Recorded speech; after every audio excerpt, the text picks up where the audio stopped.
നമുക്കൊപ്പം വിമതനായി മത്സരിക്കുന്ന ജോസഫ് അലക്സ് ചേരുകയാണ്. Shri Joseph Alex, good evening. പാലാരിവട്ടത്ത് വിജയം ഉറപ്പിച്ചോ? അതെ അതെ അതെ, വിജയം ഉറപ്പിച്ചു.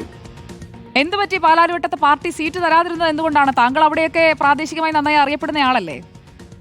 അതെ അതെ, ഞാൻ ആ വാർഡിലെ മുൻ കൗൺസിലറാണ്. സീറ്റിന് ഏറ്റവും അർഹനായിട്ടുള്ള വ്യക്തിയാണ്. പിന്നെ എന്ത് പറ്റി?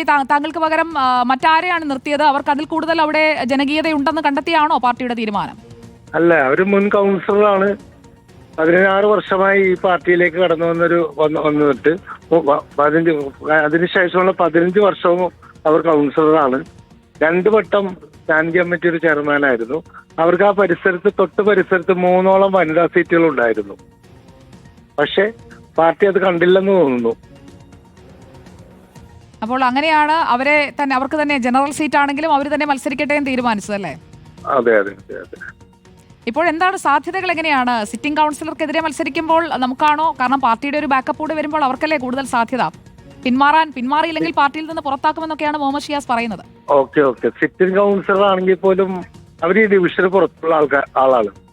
ഞാൻ 24/7 മുഴുവൻ സമയവും ഈ വാർഡിലുള്ള ഒരാളാണ്.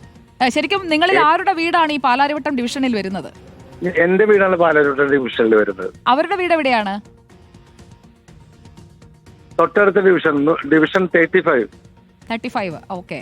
പള്ളിനട. അപ്പോൾ അവിടെ മത്സരിക്കാതെയാണ് താങ്കൾ താമസിക്കുന്ന താങ്കളുടെ വീടിരിക്കുന്ന ഡിവിഷനിൽ തുടർച്ചയായി കൗൺസിലറായി ഇരുന്നത്. 3 തവണയായപ്പോൾ വേണമെങ്കിൽ താങ്കൾക്കൊന്ന് മാറി തരാമായിരുന്നു അല്ലേ? തരാമായിരുന്നു. എന്തായാലും പാർട്ടി പുറത്താക്കിയാലും ഈ മത്സരത്തിൽ തുടരാനാണോ തീരുമാനം, ജോസഫ് അലക്സ്? അതെ അതെ അതെ, മത്സരത്തിൽ തുടരാനാണ് തീരുമാനം. ജനങ്ങൾ തീരുമാനിക്കട്ടെ, പാലാരിവട്ടക്കാർ തീരുമാനിക്കട്ടെ. വിജയാശംസകൾ ശ്രീ ജോസഫ് അലക്സ്.